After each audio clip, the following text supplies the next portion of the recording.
શ્રી કૃષ્ણચંદ્ર ભગવાન કી જય.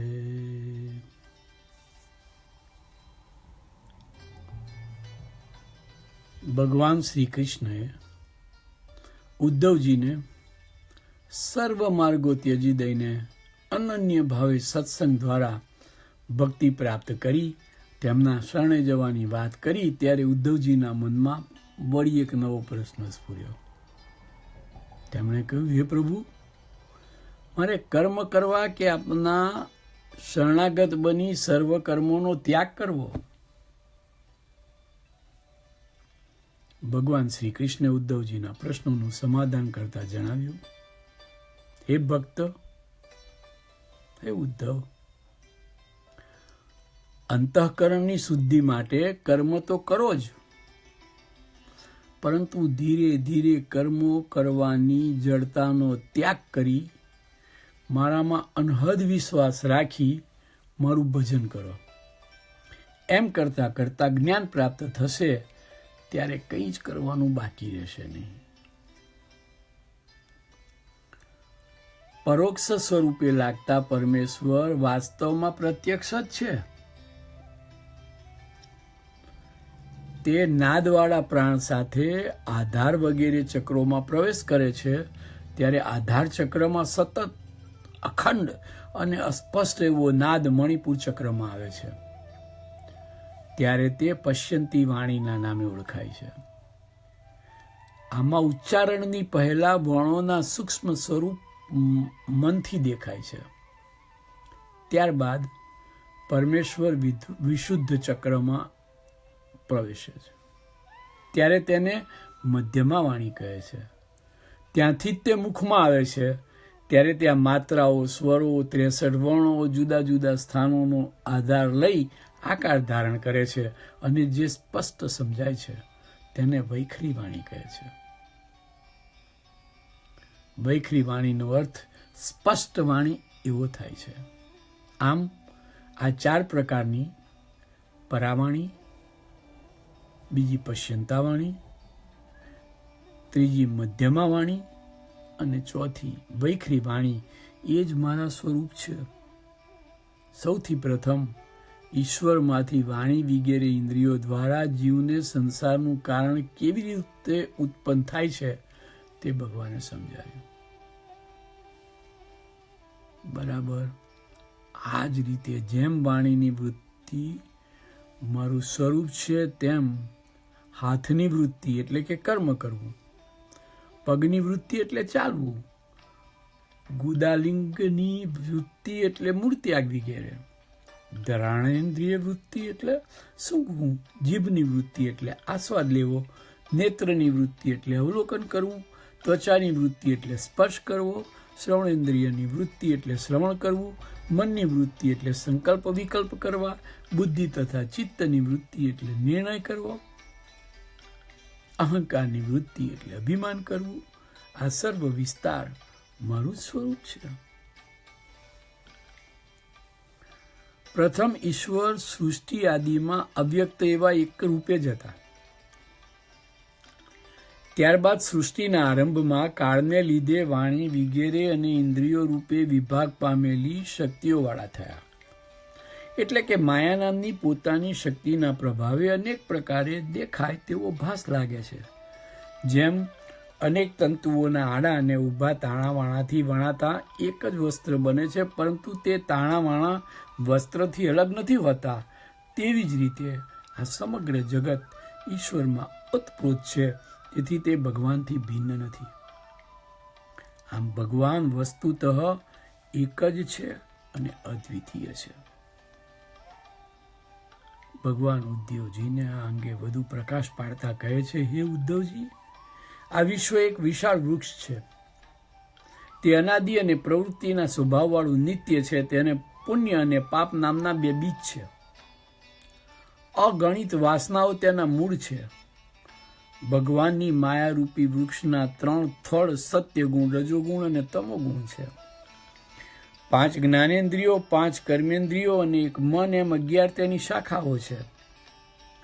વાત, પિત્ત અને કફ એ 3 તેની છાલ છે. સુખ અને દુઃખ તેની શાખાઓ ઉપર ઉગતા બે ફળ છે. આ વૃક્ષમાંથી શબ્દ, સ્પર્શ આદિ 5 વિષયો રૂપી રસ ઉત્પન્ન થાય છે. તેનો વ્યાપ્ત છેક સૂર્યમંડળ સુધી પહોંચેલો છે.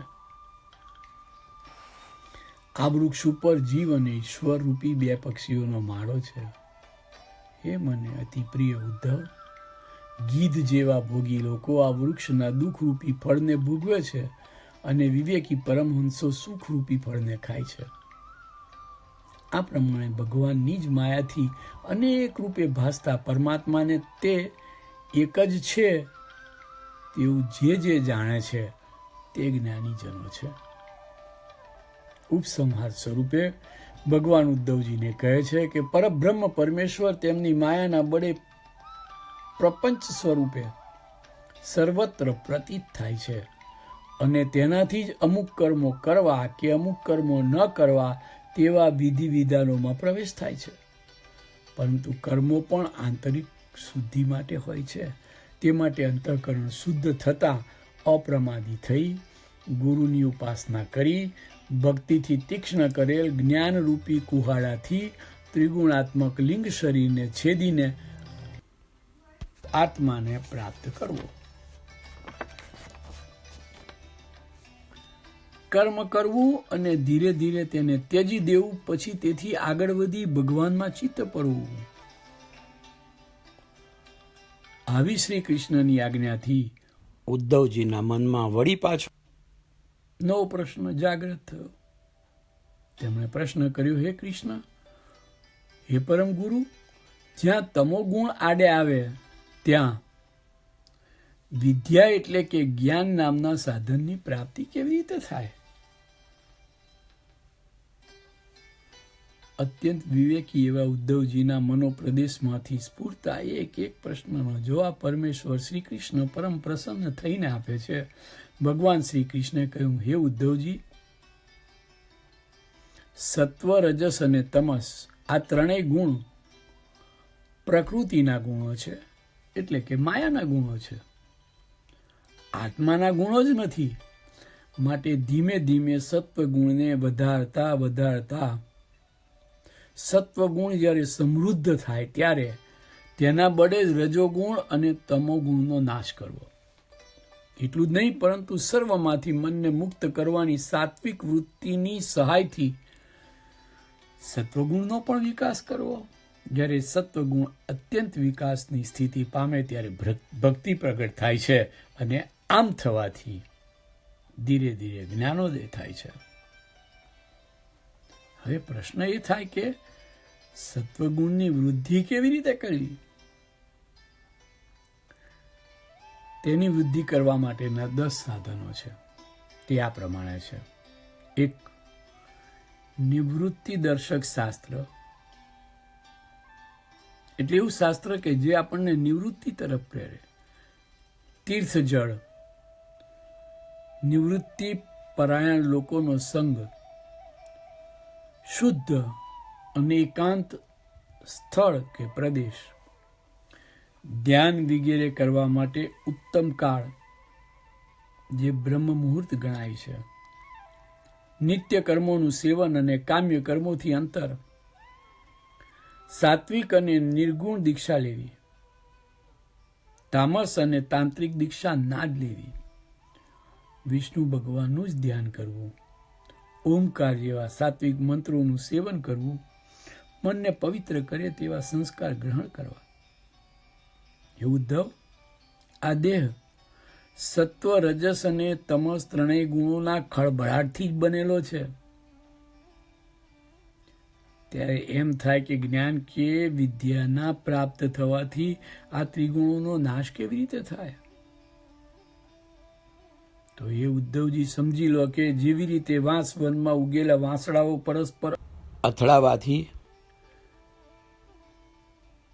જે અગ્નિ પેદા થાય છે તે વાંસોને બાળીને શાંત થઈ જાય છે, તેવી જ રીતે ભગવાનની અસીમ કૃપાથી ઊભા થયેલા જ્ઞાનથી ત્રણેય ગુણોનો ખળભળાટ સ્વયં દૂર થઈ જાય છે અને શાંતિ પ્રસરે છે.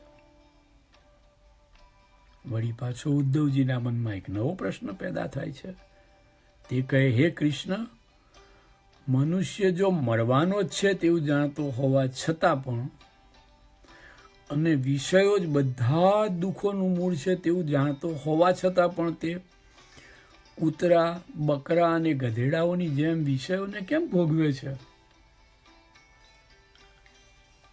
ત્યારે ભગવાન શ્રી કૃષ્ણએ કહ્યું, હે ભાઈ ઉદ્ધવ, વિવેકના અભાવને લીધે મનુષ્યમાં હું પણ આની મિથ્યા બુદ્ધિ ઘર કરી ગઈ હોય છે. વિવેકનો અભાવ એટલે સારા અને ખોટાની સમજણનો અભાવ, સત્ય અને અસત્યની સમજણનો અભાવ. તેથી સાત્વિક મન હોય તો પણ રજોગુણ પ્રવેશે છે અને તે રજોગુણ મનમાં વિકારો પેદા કરે છે. વિકારો પેદા થવાથી સતત સંકલ્પ વિકલ્પોનું સર્જન થયા જ કરે છે અને તેને લીધે જ રૂપ અને ભાવ સંબંધના વિષયોમાં તેનું ધ્યાન રહેવાથી તેની કામ વાસના પ્રદીપ્ત થાય છે. અવિદ્યાવાળી બુદ્ધિને લીધે જીવ ઇન્દ્રિયોને આધીન બની કામભોગથી ક્લેશ કરવાનો છે તેમ સમજતો હોવા છતાં પણ આવા ભોગોથી તેને કશું જ શ્રેષ્ઠતમ મળવાનું નથી તેમ સમજતો હોવા છતાં પણ રજોગુણના વેગથી મુહાંધ થઈને કામવશ બનેલો રહે છે. જો વિવેકી જન દેહ અને આત્મા જુદા છે એવું સમજે છે તો તે સાવધાન થઈ વિષય સુખમાં દુઃખ છે તેવું સમજી સ્વયં કામનાઓથી અળગો રહે છે. હે ઉદ્ધવ, આ મન તો ચંચળ જ છે, તેથી તેનો નિરોધ થતાં સમય લાગે તો નિરાશ થવાને બદલે આસન, પ્રાણાયામ વગેરે દ્વારા મનને સ્થિર કરવું. યોગ્ય કાળે એ મનને સ્થિર થવું જ પડશે તેવી શ્રદ્ધા રાખી પ્રયત્નવંત રહેવું.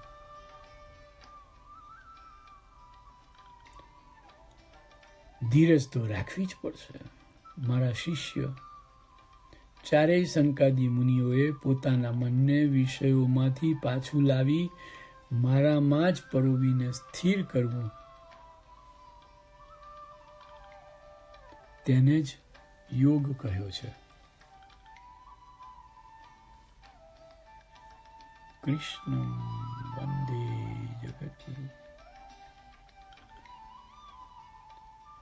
કૃષ્ણં વંદે જગદ્ગુરુ,